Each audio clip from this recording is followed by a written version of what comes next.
Qanaqa qilib bittada 20 ta loyihani yuritish mumkin? Judayam shogirdlarimiz eng ko'p beradigan savollardan bittasi bu.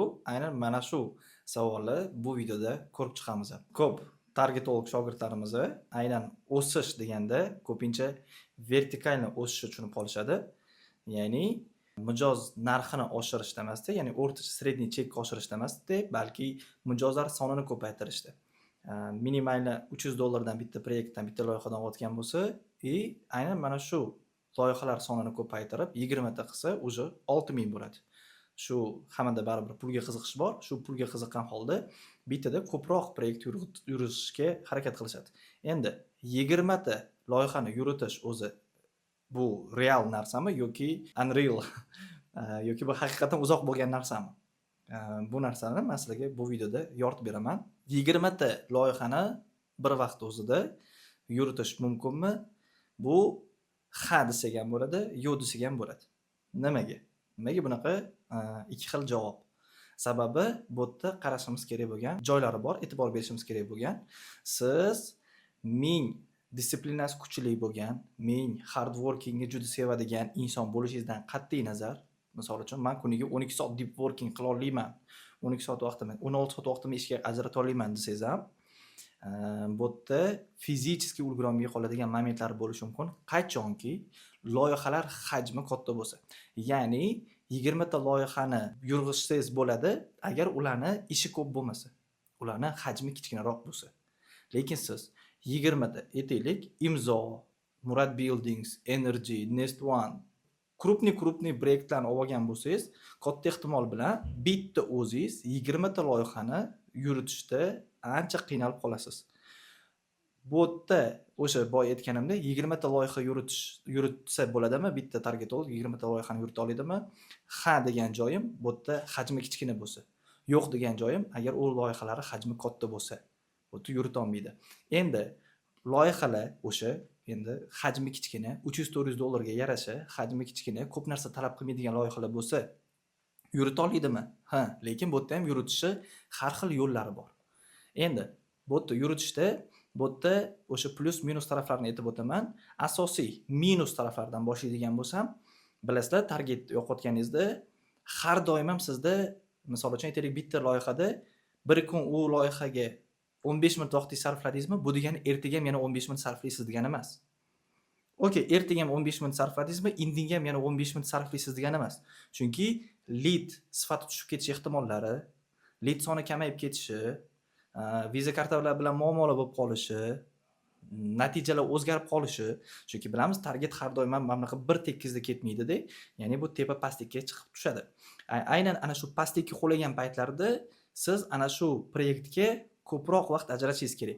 Endi tasavvur qiling, 20 ta proyektdan 10 tasi mana shunaqa bittada pastga quladi. Siz ularga tezkor yechim bera olasizmi hammasiga? Hammasiga u muammoni yechim qilishingiz uchun 2 soat, 1,5-2 soatdan vaqtingiz ketyapti. Bu degani 20 soat degani. Bu degani o'zi fizически ulgura olmay qolasiz degani. Bu sizni ish sifatingizga ta'sir qiladi. Endi buni qilish mumkin bo'lgan momentlari bu qanaqa? Misol uchun siz zaplanirованный, ya'ni reja qilingan reklamalarni sozlab qo'yadigan bo'lsangiz, ya'ni 2-3 oy oldingi ishlarni ham oldindan qilib qo'yadigan bo'lsangiz, targeting bo'yicha. Bu qanaqa? Reklama qachon yonib, qachon o'chishini belgilashingiz, undan keyin nima qilinishi, avto qoidalari sozlab qo'yadigan bo'lsangiz, u proyekt katta ehtimol bilan qulash ehtimollari kamroq bo'lgan holda yurib ketishi mumkin. O'shanaqa holatlarda siz, ya'ni bitta proyektni oldingiz, boshida 3-4 kun maksimal ko'p vaqtingizni ajratasiz, uni 1,5-2 oylik yo'nalishi bo'yicha strategiyalarni tuzib, nastroykalarni qilib qo'yadigan bo'lsangiz, bu yerda уже siz ko'proq vaqt yutib qolishingiz mumkin va shu tariqa siz ko'proq proyekt olishingiz mumkin bo'ladi. Lekin men o'zim tavsiya bermagan bo'lardim unaqa 20 ta 25 talab proyektlar, loyihalar olib tashlashni. Sababi bu ish sifatingizga normalniy ta'sir qiladi. Misol uchun siz 10 ta proyekt oldingizmi, уже bu yerda ish sifati tushib ketmasligi uchun maksimal harakat qilib, zo'rg'a vaqtingizni yetkazyapsizmi, 11-proyekt kelsa, уже boshqa odamga yo'naltirib yuborishni tavsiya bergan bo'lardim. Yoki siz yoningizga bitta assistent qo'shib olib, ana shu assistent bilan birgalikda ko'proq proyektlarni yuritish yaxshi yechim bo'ladi. Shuning uchun bitta o'zingiz faqatgina men boy bo'lay demasdan, ish sifatini tushirmagan holda, o'zingizni kuchingiz yetadigan proyektlarni olib, agar yoki ko'proq proyekt bo'ladigan bo'lsa, qo'shimcha assistent olgan holda proyektlarni yuritishingizni tavsiya bergan bo'lardim. Endi siz menga farqi yo'q, yaxshi xizmat ko'rsatib bera olmaganim ketaveradi, o'rniga yangisini olveraman deb fikrlab qolsangiz mabodo, ertaga bu narsa siz qimmat proyektlar olishingizda katta to'sqinlik qiladi. Misol uchun, men sizga $300 usluga xizmat berib turib, o'zimni kichik biznesimni, misol uchun reklama qildirmoqchi bo'lganman, lekin xizmat sifati sizda past bo'lgani uchun siz bilan ishlashni to'xtatganman. Ertaga sizga $1000 klient bo'ladigan odam qarabsizki, meni o'rtog'im bo'lib chiqyapti. Va meni nima deyman u insonga? Men bu yaxshi ishlolmaydi deyman. Ya'ni ertangi katta sredniy chek kattaroq bo'lgan, balandroq bo'lgan proyektlar olishingizda bu narsa albatta to'sqinlik qilishi mumkin. Bu qaysidir ma'noda sizni karyeringizda qora dog' bo'lib qolishi mumkin. Shuning uchun kuchingiz yetgancha olib, siz misol uchun maksimalni, mana aytaylik, sizda 5 ta proyekt bor, hammasiga zo'r mehr bera olasizmi? Yaxshi natija ko'rsatib bera olasizmi? Va bundan tashqari yana vaqtingiz qoldim, 6-sini oling. 6 tasiga zo'r effekt qilib bera olasiz, yaxshi ishlay olasiz, kommunikatsiya yaxshi bo'lyapti, yaxshi xizmat ko'rsatib bera olasizmi? Yana vaqtingiz qoldim, 7-sini oling. Shunaqa tarzda ko'paytirib borishni men tavsiya bergan bo'lardim. Endi 7 tasi bilan siz vaqtingiz to'ldimi? 8-si kelyaptimi?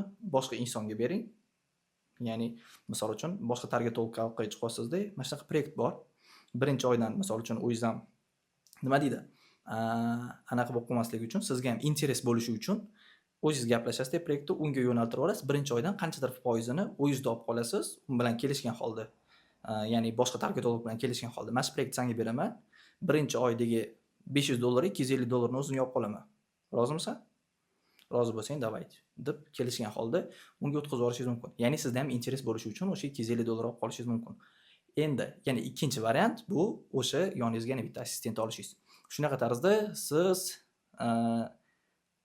ko'p proyekt olishingiz yoki xizmat sifatini yo'qotib qo'ymaslik momentlariga e'tibor bergan holda ishlashingiz mumkin bo'ladi. O'ylaymanki, bu video sizga foydali bo'ldi. Ko'rishguncha.